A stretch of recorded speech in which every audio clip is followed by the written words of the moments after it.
Is my workplace safe? Violations at workplace. There are several violations of the law or the employment contract that can happen in a workplace. These laws can govern you and your employer based on the nature of your job and the place you work. The first topic we'll discuss is statutory violations.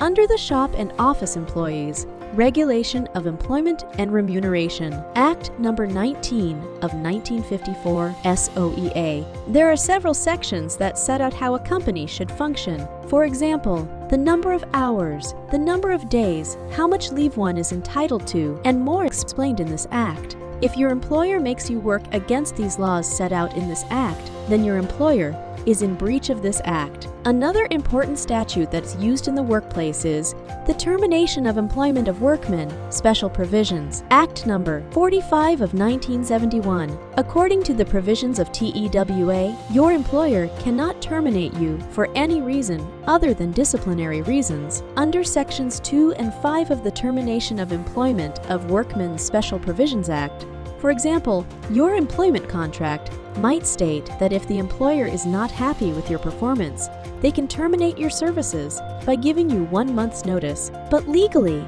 no matter what your contract states, if the reason for termination is not disciplinary misconduct or done through your own resignation, then your employer cannot terminate you. Here, termination can mean either suspending your services temporarily, asking you to leave permanently, or telling you to leave because the company is closing.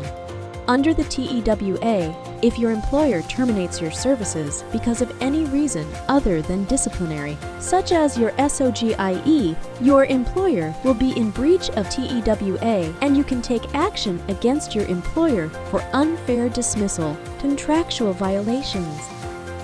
The relationship between an employer and an employee is governed by a contract of employment. This is a document which sets out all the rules, regulations, duties, and obligations of the parties to this contract. Employers can also choose to include clauses which have international recognition or international standards through the contracts or through their code of conduct or office policies. For example, an employer can choose to be committed to be an equal opportunity employer. This means the employer cannot discriminate against its employees on any grounds whatsoever. In such an organization, if you were not given a promotion or some benefit because of your sexual orientation or because you are transgender or queer, then that employer is in breach of the contract. Fundamental rights violations. Fundamental rights are applicable to every citizen of the country and guaranteed under the Constitution of Sri Lanka.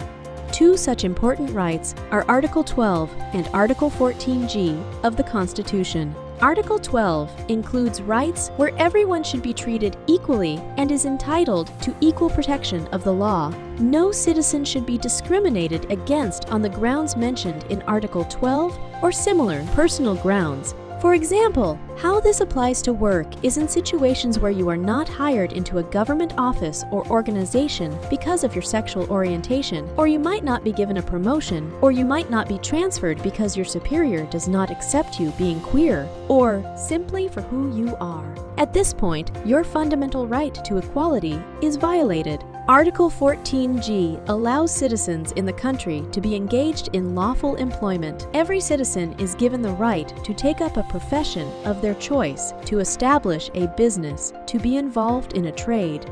For example, if you are working in the government sector and your services are terminated because they are unaccepting of your gender identity or sexual orientation, your employer is in violation of this article. If you would like to read about this in depth, and understand their relations to the labor laws in Sri Lanka, please refer to the booklet called Is My Workplace Safe on our website, equalground.org.